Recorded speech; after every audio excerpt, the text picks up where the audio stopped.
진로 멘토링 TV 한 달에 한 번씩 이공계 분야의 전문가분들을 모시고요. 대학생들이 직접 진행하는 생방송 토크입니다. 자, 오늘은 기계 로봇 분야의 세 분의 멘토분들 모셨습니다. 자, 오늘 각자 세 분 각자 자기소개 좀 하죠. 먼저. 네. 예, 안녕하세요. 저는 주식회사 바이로봇의 홍세화하고요. 예, 제가 공동 창업을 했고 지금은 전략 담당을 맡고 있습니다. 네. 자, 먼저 이제 오늘 이제 MC분들이 지나기 전에 세 분 짧게 그 회사 이름이 뭐 NT 로봇, 바이 로봇, 럭스 로봇 뭐 이게 뭐야 도대체? 그 먼저 각자 그 회사 명이 왜 회사 명에 대한 얘기 좀 해주시죠. 어떤 왜 그런 회사? 예, 바이로봇은 이제 영어로 BYROBOT 해서 영어 약하신 것 같다 좀. 네, 네, 바이로봇인데요. 네. 일단은 그냥 한국말 발음으로 했을 때 로봇을 산다 했을 때 바이로봇도 되고 네. 이제 로봇 옆에 라는 뜻의 아. 사실은 예, 바이로봇도 돼서 네. 저도 이제 대학원 때 창업을 했는데 그냥 영어로도 좀 쉽게 인식이 되고 한국말로도 좀 쉽게 친근하게 다가갈 수 있는 게 없을까 해서 그렇게 이름을 지었고요. 지금 바이로봇 같은 경우에는 지금은 이제 드론이라고 알려진 비행 로봇을 연구를 하는데 비행 로봇 같은 경우에는 사실 로봇의 기반 기술을 다 갖추고 있거든요. 그래서 드론뿐 아니라 다른 로봇들도 함께 한다 해서 이제 이름은 포괄적으로 바이로봇이라고 지었습니다. 알겠습니다. 우리 이제 바이 로봇 한번 알아보도록 할까요? 홍 이사님한테 질문이 있는데요. 그 지능형 로봇 공학 전공하셨다고 들었어요. 제가 SF 영화 굉장히 좋아해서 AI나 아이로봇 같은 게 현실이 될 수 있는지가 너무 궁금했거든요. 앞으로 얼마나 어떻게 발전할지가 너무 궁금합니다. 근데 약간 좀 홍이사님은 약간 감독필이 나는 것 같은데? 피곤해 보여서 그런가요? 일단은 제 석사 때 전공이 이제 지능형 로봇 공학인데 이름이 굉장히 광범위하고요. 저는 사실 뭐 인공지능이나 그쪽을 특별하게 공부한 건 아니에요. 제가 전공한 쪽은 이제 제어, 로봇 제어하고 이제 모델링 쪽을 전공을 했는데 지금 말씀하신 부분은 굉장히 큰 이제 담론에 대한 이야기이긴 한데 저는 사실 가까운 미래에 우리가 SF 영화에서 보던 그런 로봇들이 분명히 우리랑 같이 움직일 거라고 판단을 하고 있고요. 가까운 미래라면 앞으로 몇 년 후? 정말 저는 이렇게 10년 안에 10년 뭔가 안에? 깜짝 놀랄 만한 것들이 분명히 이제 상용화가 된다. 지금도 사실은 미래는 가까이 왔는데 대중화되지 않았기 때문에 사실은 조금 모르시는 부분이 있을 텐데 유튜브나 이런 채널들을 잘 찾아보시면 지금 봐도 막 우와 이런 게 지금 나왔단 말이야 하는 것들이 사실 굉장히 많고요. 그러니까 그런 게 이제 상용화돼서 널리 알려주려면 가격도 싸져야 되고 안전해야 되고 여러 가지 이슈들이 있는데 그런 문제들은 이제 뭐 10년 안에는 많이 이제 제도 정비가 돼서 우리가 이런 것까지 돼? 하는 깜짝 놀랄 만한 로봇들이 아마 나올 거라고 판단이 되고요. 그리고 또 그 이상 되면 정말 로봇과 사람이 이제는 그 사람이 로봇을 지금까지 이용만 했다면 지금 이제 공존 어떻게 보면 거의 대등한 이제 관계에서 뭔가 이제 사회가 변화가 될 거다라고 판단을 합니다. 지금 여러분 10년이면요 10년 뒤면 여러분들이 이제 사회에서 뭔가를 하려고 좀 끄적끄적 할 때거든요. 그렇다는 건 뭐냐면 여러분들이 이제 사회에서 로봇이랑 굉장히 경쟁한다면 로봇과 어떻게 하면 잘 콜라보를 어떻게 잘하느냐가 앞으로 여러분들 커리어에서 굉장히 중요한 거예요. 여러분이 로봇을 만들건 안 만들건 여러분이 무엇을 하든 간에 그죠? 이런 전문가들이 이렇게 말하는 거 보면 로봇이 단순하게 로봇을 안 만들더라도 어떤 일을 하더라도 로봇이 여러분 옆에 있을 거고 그 로봇과 어떻게 콜라보를 잘할 거가 굉장히 중요한 시대가 온다고 느껴지네요. 네. 그리고 바이 로봇에서 그 게임용 엔터테인먼트용 드론을 만드셨다고 들었어요. 이게 생각했을 때 게임용이면 더 튼튼하고 안전해야 될 것 같은 느낌이 있는데 그냥 드론과 어떤 다른 특징을 가지고 있는지 궁금합니다. 일단 제가 이제 창업한 게 2011년도고요. 그 전에는 한국생산기술연구원이라는 연구원에서 산업용 드론을 만들었습니다. 그 산업용 드론이라는 거는 이제 한 80cc 정도 되는 가솔린 엔진을 가지고 그 직경이 한 50cm 정도 되는 프로펠러가 돌아가는 드론이었어요. 그래서 그거를 한 2, 3년간 연구를 하면서 사실 이제 목숨의 위협까지 받을 정도로. 왜냐하면 네. 이제 가까이서 연구를 하게 되면 안전 불감증 같은 게 생깁니다. 네. 그래서 프로펠러 같은 경우도 굉장히 여러분 잘 아시겠지만 드론 프로펠러가 굉장히 날카롭고 칼이 돈다고 보시면 되거든요. 와. 근데 그거를 옆에서 계속 만지고 만들고 직접 하다 보니까 이제 그런 불감증이 생기고 한 번은 이런 게 있었는데 제가 실험을 이제 프로펠러 수력 실험을 막 하다가 실수로 나사 하나를 잘못 조였어요. 야. 그게 진동 때문에 딱 풀려가지고 프로펠러를 딱 때렸는데 프로펠러가 나일론으로 만들었었거든요. 그리고 주변에는 이제 그 철 망이 돼 있었는데 그 프로펠러가 철망을 뚫고 와. 저희가 그 이제 공장에서 그 컨테이너 박스 하나에 이제 연구실을 했었는데 컨테이너 박스에 박혔어요. 야. 그러니까 그게 저희한테 왔으면 저희를 박았을 텐데 그냥 딴 데 박혀서 사실은 이제 오. 안전한 그런 게 다행이었던 사례가 있었는데 그런 걸 경험을 하고 보니까 일단은 안전이 제일 먼저다. 저희가 창업할 때 아이템이 그리고 저희가 초반에 창업할 때는 아이템이 산업용하고 이제 사실 완구용, 엔터테인먼트용이 있었는데 산업용은 아직까지 기술적으로 풀어야 될 숙제들이 많고 지금도 제도가 문제가 많지만 그때 당시엔 아직 제도에 대한 개념도 없었고요. 아무도 그런 드론에 대해서 관심도 없었어요. 그래서 먼저 일단 조금 진입장벽이 낮고 드론을 좀 저변 확대를 하기 위해서는 어떤 시장이 좋을까 하다가 저희가 엔터테인먼트를 했었는데 기본적으로 첫 번째는 이제 안전하기 위해서 작게 만들었습니다. 그래서 2013년 말에 저희가 첫 제품이 나왔는데 그때만 해도 전 세계에서 알려진 드론으로는 제일 작았어요. 오. 네, 그때 당시에 직경이 한 10cm, 12cm 정도 사실 됐었기 때문에 지금은 그런 게 되게 많지만 그때 당시에만 제일 작았고 그래서 일단 최초소형이었고 그리고 프로펠러 같은 경우는 저희가 직접 설계를 다 해서 날카로운 부분이나 이런 것들이 다 없애서 애들이 놀 때도 네 괜찮게. 아이들이 부딪혀도 따끔은 하겠지만 상처가 난다든지 그런 것들이 사실 그랬으면 최초에는 그 대박 터졌을 것 같은데 대박이 안 터진 것 같아 지금. 네. 네, 중요한 거는 아까 이제 대표님도 뭐 개고생 말씀하셨고 여러 가지 말씀하셨는데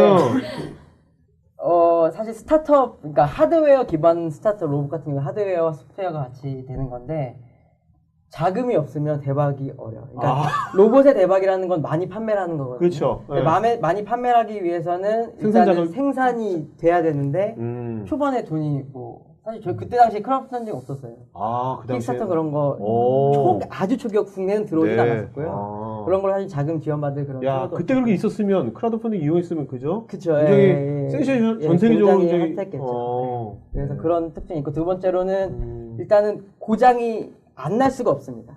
일단은 부딪히고 떨어지기 때문에 그렇기 때문에 저희는 각 그 부품을 모듈화를 시켜서 보통 드론 같은 경우에는 납땜해서 모터 하나하나를 다 이렇게 땜을 해야 되는 부분 저희는 그냥 모듈 형태로 플러그 형태로 딱 꽂으면 돌아가게끔 이렇게 와이어를 다 없앤 구조를 만들었고요. 그리고 마지막으로는 일단 제어가 굉장히 쉽게 만들어서 누구나 쉽게 이제 조정을 해서 안전하고 이렇게 안전하게 비행할 수 있도록 그렇게.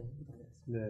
그래서 양산 잘 못해가지고 지금 어떻게 된 거예요? 그래서 지금? 지금은 일단 투자를 받았고요. 네. 투자를 지금 한 2차례 정도 받았고 그래서 지금은 계속 연한 2배씩은 계속 성장을 하고 있습니다. 야, 대단하다.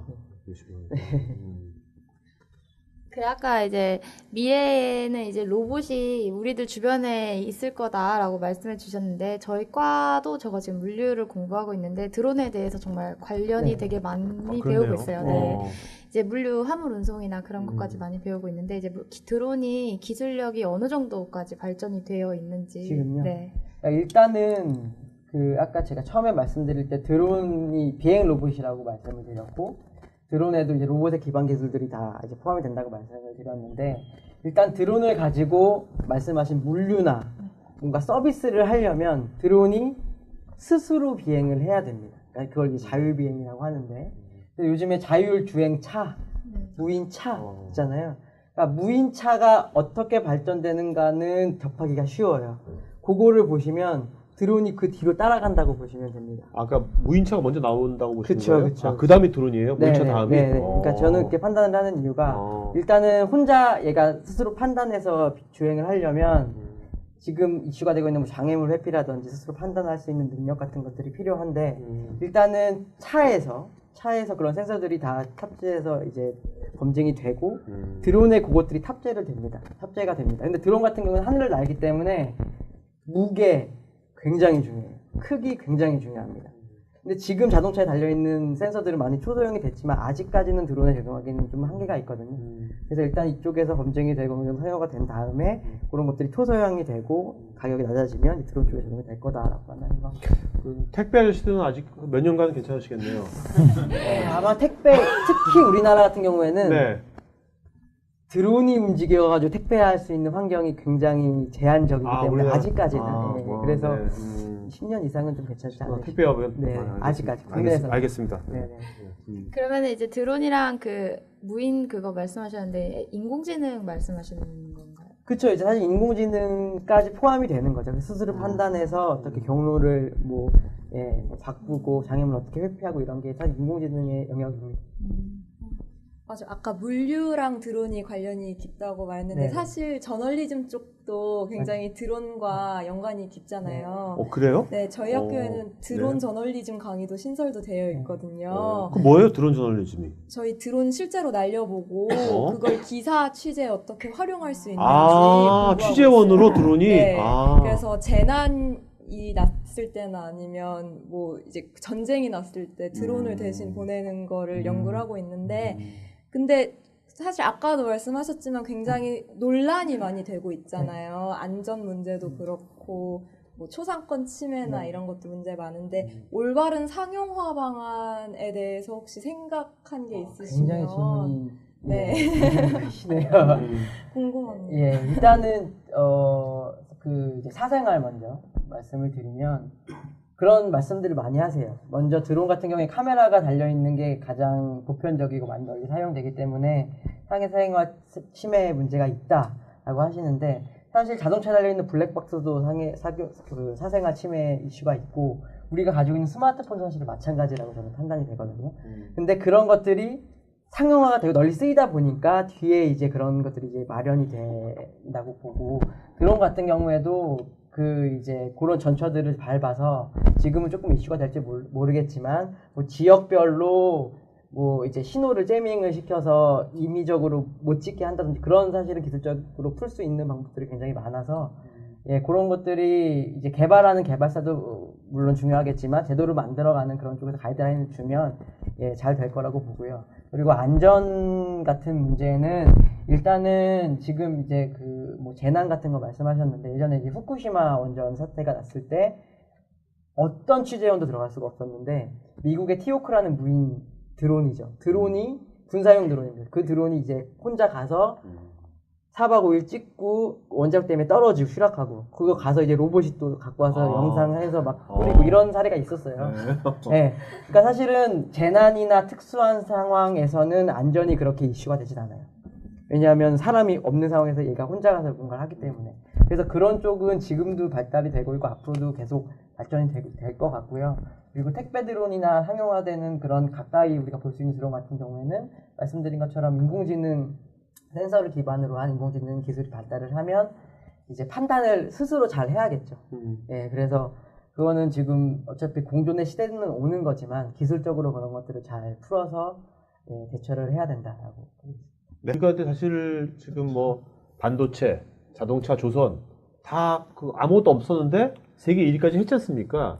그런 것처럼 로봇도 지금 굉장히 일천한 역사가 굉장히 늦었는데 지금 뭔가 그래도 어느 분야에서 우리가 뭐 앞으로 그 좀 1등은 아니더라도 많이 확 성장할 수 있는 분야가 어떤 분야가 과연 있을 수 있다고 생각하시는지 또 그런 이유는 또 뭐라고 생각하시는지 그거 각자 한번 말씀해 주시죠.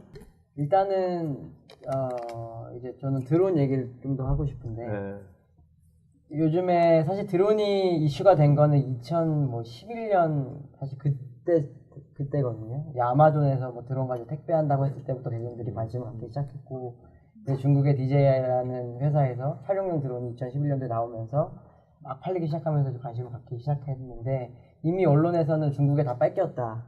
끝났다. 한국 이제 희망 없다라는 얘기를 했는데 사실 저희가 최근에 중국 회사한테 투자를 받았어요. 그것만 봐도 중국에 이미 수백 개, 수천 개의 드론 회사가 있는데 왜 굳이 한국에 있는 조그만 회사를 찾아가지고 투자를 했겠느냐라는 의미를 봤을 때 분명히 한국의 가능성이 있고요. 그리고 로봇 같은 경우에는 소프트웨어와 하드웨어가 이제 결합이 되는 거기 때문에 대표님 말씀하셨지만 OS 굉장히 중요한데 그 OS가 정말 하드웨어와 결합됐을 때 잘 돌아가느냐도 굉장히 사실 중요한 부분이고 결국 선진화가 되고 앞서가려면 사람들이 많이 써야 돼요. 내가 기술 좋다고 하면 사실 되는 게 아니고 그렇죠. 네, 결국엔 많이 팔아야 되고 많이 써야 되는 부분인데 드론 같은 경우에는 지금 이제 군용 쪽에서는 역사가 사실은 굉장히 좀 길지만 지금 컨슈머 쪽에는 굉장히 짧아요. 5년밖에 안 되는 상황인데 지금 시장은 요렇게 조금밖에 보이지 않거든요. 근데 한 업체에서 매출이 1조 나온다는 거 보면 분명히 큰 시장은 맞고요. 근데 어떤 최근에 미래학자가 드론을 가지고 할 수 있는 192가지라는 아이디어 브레인스토밍이라는 기사를 냈었어요.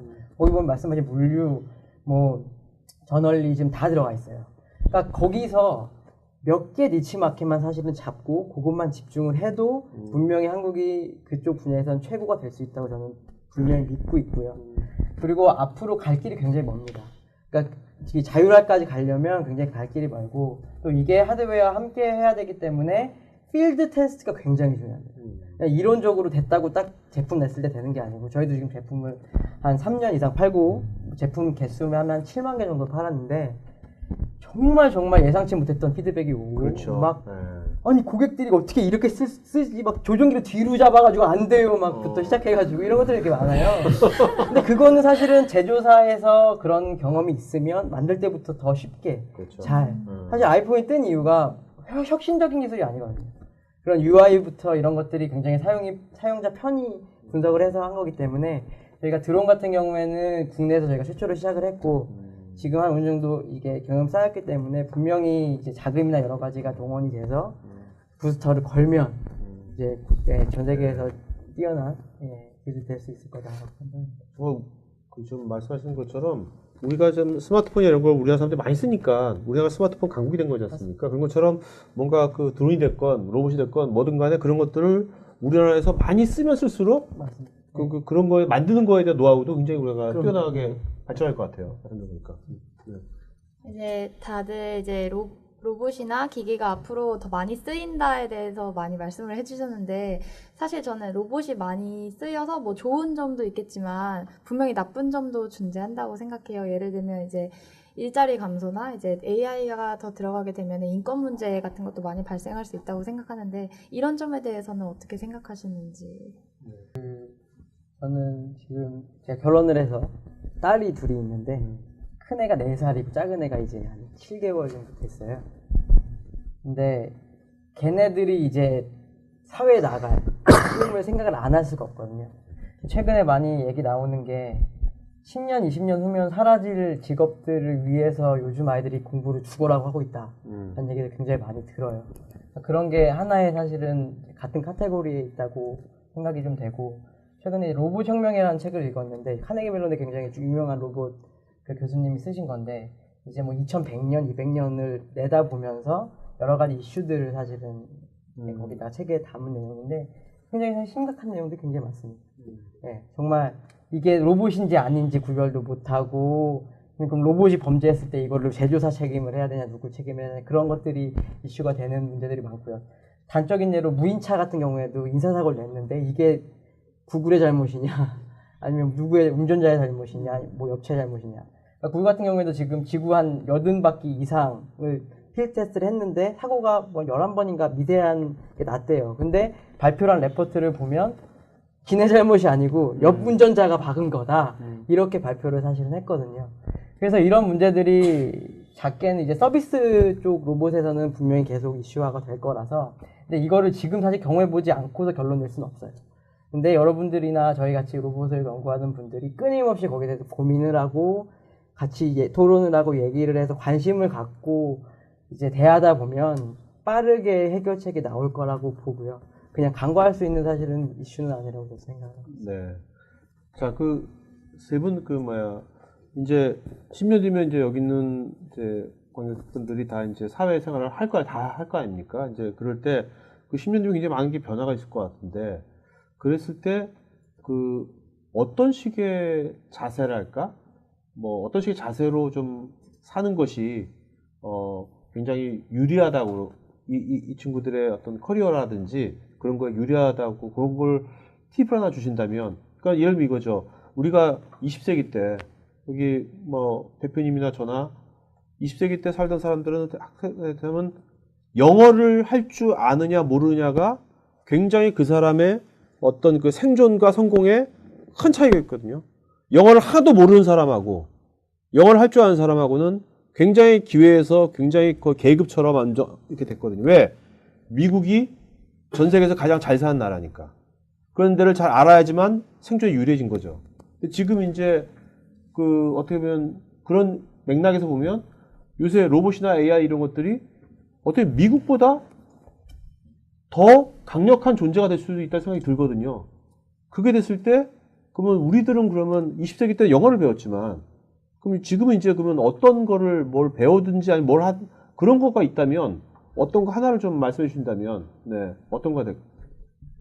저는 이제 두 가지 말씀드리고 싶은데요. 어떻게 보면 두 가지가 상반된 건데 첫 번째는 이제 트렌드를 끊임없이 쫓아가셨으면 좋겠어요. 네, 거기서는 앞서 대표님께서 말씀해주신 코딩이라는 부분이 있는데 2018년도에 초등학교에 소프트웨어라는 과목이 정규 과목으로 신설이 됩니다. 우리나라에. 네, 이미 되고 지금 저희 그 바이로보드 드론 같은 경우에 전국에 있는 학교 120군데 이미 4,000명의 학생들이 드론을 가지고 코딩 교육을 하고 있고요. 이미. 그래서 거기서 보면 뭐 굉장히 복잡하고 막 알파벳을 치고 그런 게 아니라 요즘에 굉장히 좋은 툴이 있어서 이제 MIT에서 스크래치라는 그 툴을 만들었는데 국내에서 네이버가 엔트리라는 또 그 툴을 만들어서 정말 순전히 알고리즘을 공부를 할 수 있는 거예요. 여러 가지 블록들이 있고 어떤 숙제가 딱 나옵니다. 이런 상황에서 어떻게 하면 좋겠습니까? 문제가 오면 그 블럭들을 앞으로 갔다가 뭘 만나면 뒤로 갔다가 3초 뭐 돌았다가 이거를 초등학교 1학년 때부터 지금 하고 있고 이미 영국 같은 경우에는 뭐 한 10세, 11세 되는 아이들이 앱을 만들어서 발표를 하고 뭐 출시를 하고 이런 상황들이거든요. 그러니까 그런 트렌드가 굉장히 빠르게 변화하고 있고 이미 초등학교 학원 레벨 정말 빠른 강남의 학원가는 이미 그게 도입이 돼서 네. 사교육이 막 열풍이 되고 있고요. 아까 말씀 국제학교 이런 데 이미 빠르게 되고 있고 그래서 지금 학생인 여러분들도 그쪽에 관심이 있으시면 정말 단순히 그 엔트리 한번 들어가시면 지금 바로 가입하셔서 그 스텝별로 할 수 있거든요. 그러면 이게 코딩 교육이라는 개념을 사이트가 어디라고? 사이트가? 엔트리. 예, 네이버 엔트리라고 치시면 바로 되고요. 네. 거기 한 15분이면 개념이 딱 잡히실 거예요. 이런 걸 지금 배우고 있고 거기서 보면 게임 만드는 거 나와요. 네. 그러니까 그런 것들이 있고요. 그래서 그거를 트렌드를 쫓아라. 두 번째는 트렌드를 또 지나치게 트렌드만 쫓지 마라라는 말씀을 드리고 싶은데 제 주변에도 기술을 가지고 계신 분들이 굉장히 많아요. 근데 그 기술이 정말 좋다고 해서 거기에 제품이 나오거나 뭔가 세상을 바꿀 만한 그런 아이디어들이 사실 있는 건 아니거든요. 근데 여러분들도 기술을 공부하시는 분도 계시고 아닌 분들도 계시지만 인문학을 하시는 분이시라면 코딩이라는 개념을 이해하고 있는 상황에서 내가 인문학을 열심히 파잖아요. 분명히 큰 시너지가 날 겁니다.